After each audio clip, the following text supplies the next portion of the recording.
ஓம் முருகா போற்றி. ஓம் சரவண பவ. தங்கமே, உன்னுடைய தேவை எதுவோ அதை நிறைவேற்றும் அளவுக்கு உனக்குள்ள நிறையவே தைரியம் இருக்கு. அது மிகவுமே அதிகமாகிட்டே இருக்கு. அது நிச்சயம் எனக்கு தெரியும். உனக்குள்ளே புது வைராக்கியம் வந்திருக்கு. என்னை எல்லாரும் மட்டம் தட்டி பேசிக்கிட்டே இருக்காங்களே, என்னுடைய வாழ்க்கையை இப்படி கிட்ட குட்ட குனிஞ்சுக்கிட்டே இருந்தா நான் எப்படி மேலே வருவேன்ற பயம் உனக்குள்ள முன்னால் இருந்துச்சு தெரியுமா? ஆனால் இப்போது அது கிடையாது. ஏன்னா நீ என்கிட்ட வந்துட்ட, என்னை கைப்பிடிச்சு அழைச்சிட்டு போட்ட உன் வீட்டுக்குள்ளே. அதனால் உனக்குள்ள உள்ள தைரியம் எல்லாமே தானாக வந்துட்டு. தைரியம் உனக்கு வந்துடுச்சுன்னு வச்சுக்கோயே, பிறகு என்ன, எல்லாமே உனக்கு நல்லதாக தானே நடக்கும். நீ எது செஞ்சாலுமே வெற்றியாக தானே இருக்கும். எதுக்குமே நீ தயங்கி தயங்கி பின்வாங்க மாட்ட இல்லையா? தயங்கி தயங்கி பின்வாங்காமல் இருந்தாலே உனக்கு முன்னேற்றம் வந்துட்டுன்னு தான் அர்த்தம். உன்னுடைய வாழ்க்கையில் நீ முன்னேறி போக போகிற. உனக்கு தைரியம் நிறையவே இருக்குது. எல்லாமே உன்னை வந்து சேரப்போகுது. நீ தெளிவுடன் தான் ஒவ்வொன்றையும் யோசித்து செஞ்சுக்கிட்டு இருக்க. தெளிவில்லாமல் இருக்கும்போது மட்டும் என்னுடைய நாமத்தை சொல்லிக்கிட்டே இரு. எப்போதாவது ஏதோ ஒரு இடத்துல உன்னுடைய மனசு குழப்பமடையும்.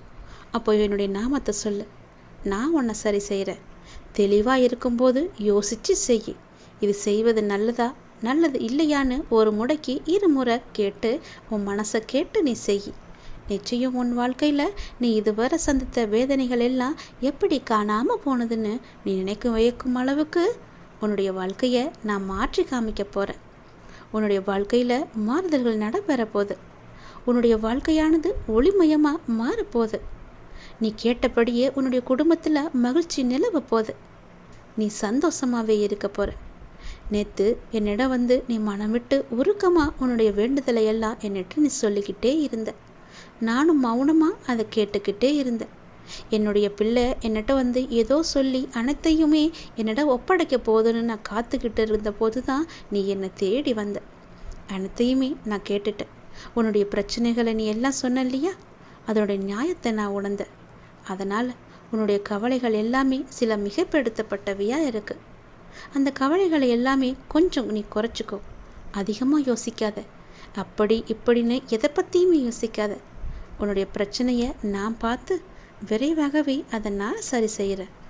உன்னுடைய பிரச்சனை எதுன்னு எனக்கு தெரியும். நீ என்னிட்ட சொல்லிட்ட இல்லையா, அதை நானே தீர்த்து வைக்கிறேன். நீ உன் மனசை எப்பொழுதும் சுதந்திரமாக வச்சுக்கோ, மகிழ்ச்சியாக வச்சுக்கோ. உன் பிரச்சனைகளை அதில் தூக்கி போடாத. அது எப்பொழுதுமே லேசாக இருக்கணும்.